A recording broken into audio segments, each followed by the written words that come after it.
لکه فقيه ابو اللیث سمرقندی رحمت الله علیه په تنبیه الغافلین کې یو ډېره عبرتناکه واقعه را نقل کړله. هغه وایي عمر رضی الله تعالی عنه یو پیر د نبی علیه السلام مجلس ته را روان او فلار کې ولا یو نوجوان مخې له ورغی چې ډېر زیات یې ژړل. عمر رضی الله تعالی عنه ته تپوس وکړو ویل نوجوانه ولې ژاړي؟ هغه ورته وویل چې زه د ډېرې لوی ګناه مرتکب شوی یم او ډېره لویه ګناه مې کړې ده او د الله سبحانه وتعالی د عذاب نه ډېر زیات یېرېږم. هسې نه چې زه د الله سبحانه وتعالی په عذاب کې ګرفتاره شم، د دې ویرې نه چې کم دی زه جاړم. نو عمر رضی الله تعالی عنه ته وویل چې عمره د نبی علیه الصلاة والسلام په خدمت کې زما سپارښت وکړه. عمر رضی الله تعالی عنه د نبی علیه الصلاة والسلام په خدمت کې حاضر شو او عمر رضی الله تعالی عنه ژړل. نبی علیه السلام ته تپوس وکړو عمره ولې ژاړې؟ او ته ویل الله رسول ستاسو مجلس ته را روان وم، په لار کې راسه یو نوجوان میلاو شو چې ډېره غټه ګناه رانه شوې ده او په ډېره لویه ګناه کې ګرفتار شوی یم. ته د الله د رسول صلی الله علیه وسلم نه اجازت وغواړه. نبی علیه السلام ورته د راتلو اجازت ورکړو. نو نبی علیه السلام خواله راغی او ډېر زیات یې ژړل. نبی علیه السلام ورته ویل نوجوانه ولې ژاړې؟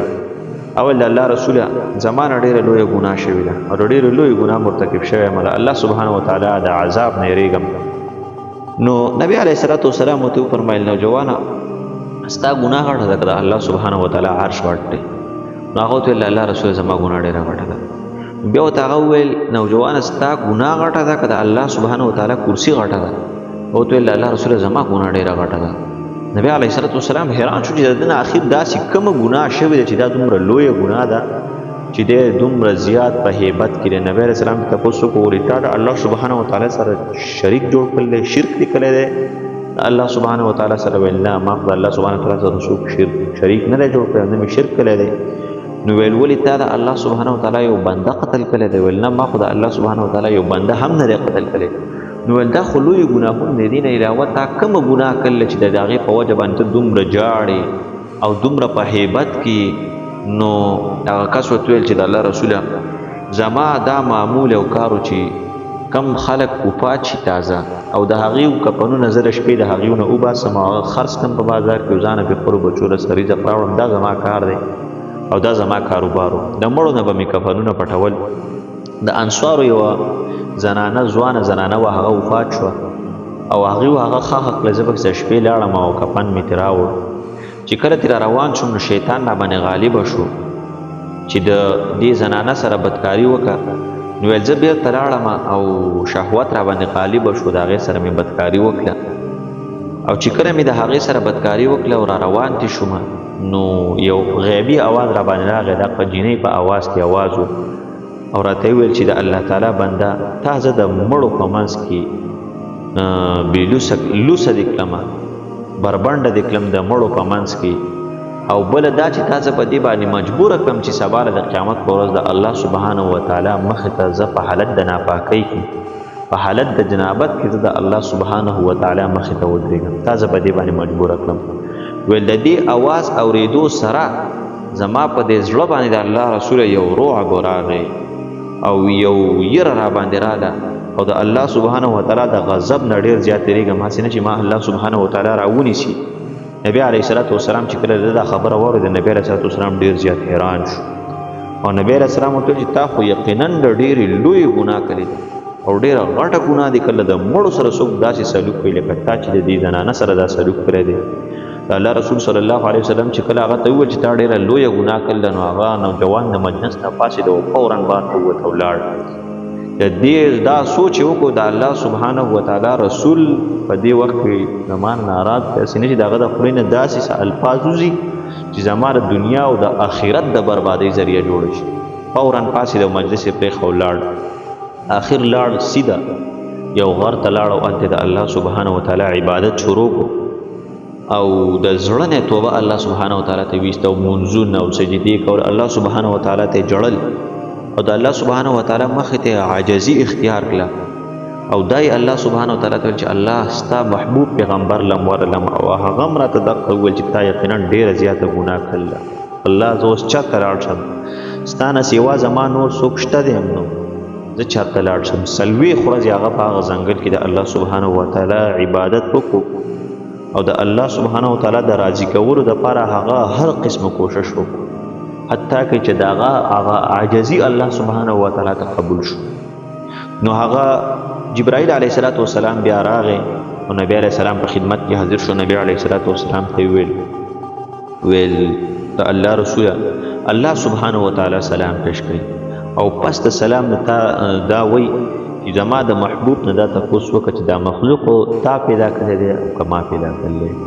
نبی علیه السلام ورته وویل چې زه هم او دا باقي غوړ مخلوق الله سبحانه وتعالی پیدا کړی. بیا جبرائیل علیه السلام تپوس وکړو چې الله وایي چې دې غوړ مخلوق ته ته رزق ورکوې یا زه رزق ورکوم؟ الله رسول ویل چې ما له هم او د باقي ټول مخلوقاتو له الله سبحانه وتعالی رزق ورکوي.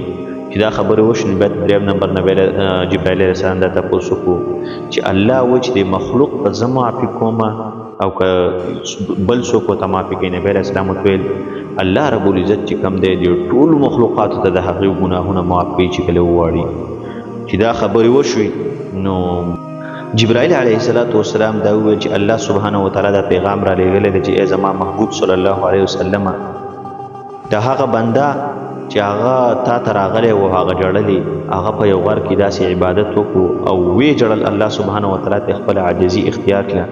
هغه نوجوان ته ما چې کوم دی معافي وکړه ما وبه. الله اکبر دومره لوی ګناه مرتکب چې د الله رسول صلی الله علیه وسلم ورته ویل چې یقینا تا ډېره لویه ګناه کړله او الله سبحانه وتعالی ته عاجزي اختیار کړه.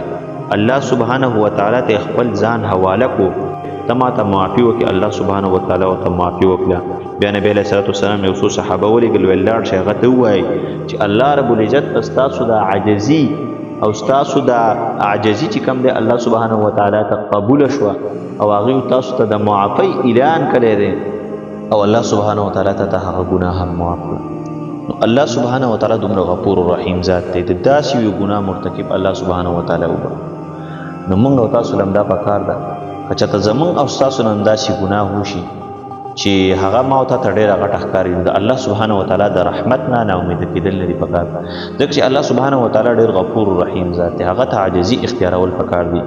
او که یو انسان خپله زندگی بدلول غواړي چې زما نه خو ګناهونه همیشه کېږي خو د دې ګناهونو نه به زه نجات بیا څنګه مومم او یا به د دې ګناهونو نه زه څنګه خلاص شم په څه طریقه باندې. نو دا علماو چې کوم دی ډېره ښه طریقه ښولې ده. بل اکثر مبلغین حضرات هم دا ترتیب دی چې اول څوک دین تبلیغ کیږي نو اول 40 ورځې په هغه باندې ولګي چې ته کله د الله سبحانه وتعالی عبادت 40 ورځې وکړي په صحیح طریقه باندې در انسان زندگی بدلوي. لکه دې کس چې څنګه الله سبحانه وتعالی ته 40 ورځې مسلسل عبادت وکړه الله سبحانه وتعالی ته وجړ الله سبحانه وتعالی د هغه توبه قبول کړه. نو که یو انسان خپل زندگی بدلول غواړي چې باید زما زندگی بدل شي زه دې نیک شم زما د لاسو د خونه د نیک عملونه الله سبحانه وتعالی ولي هغه دا پکار دی چې هغه 40 ورځې په ځان باندې ښه سخته تېرېږي باجمع جماعت تکبیر الله سره دې لمونځ کوي د قرآن شریف تلاوت دې کوي ذکر اذکار دې کوي دا دې په ځان باندې لازم کړي تر 40 ورځو پورې. دا 40 ورځې چې دا همیشه دا عبادت وکړي په تکبیر الله سره لمونځ وکړي قرآن تلاوت وکړي ذکر اذکار وکړي نو الله سبحانه وتعالی به د انسان د زندگی بیا بدل کړي. په 40 ورځو پورې بیا د انسان زندگی الله سبحانه وتعالی بدلوي. نو چې خپل زندگی بدلول غواړي نو لاول په ځان باندې سخت تیرې 40 ورځو پورې به ښه عبادت کوي نو الله سبحانه وتعالی به د باقي زندگی بیا ستا بدل کړي. دغه ډېره ښه طریقه ده چې انسان د ګناه نه نشي بچ کېدی او هغه چې زه همیشه په ګناه کې اخته کېږم نو هغه دا پکار ده تر 40 ورځو پورې په ځان باندې عبادتونه لازم کړي چې زه به فرض مونځ باجمع جماعت هم د قرآن شریف به دومره تلاوت کوم دومره به ذکر اذکار کوم دومره به استغفار ویم دومره په نبی علیه السلام درود شریف ویم هر قسمه عبادتونه دومره به پکې زه روجې نیسم دا په ځان باندې لازم کړي نو الله سبحانه وتعالی به د زندگی هغه په ډېر لږ وخت کې بدل کړي او په ډېر لږ وخت کې به دا د هدایت طرف ته راوړي. الله سبحانه وتعالی دې موږ او تاسو ته په خپلو احکاماتو باندې صحیح عمل کولو توفیق نصیب کړي او د سنت تابعداري. وصلی الله تعالی علی خیر خلقه محمد و آله و صحبه اجمعین برحمتک یا ارحم الراحمین.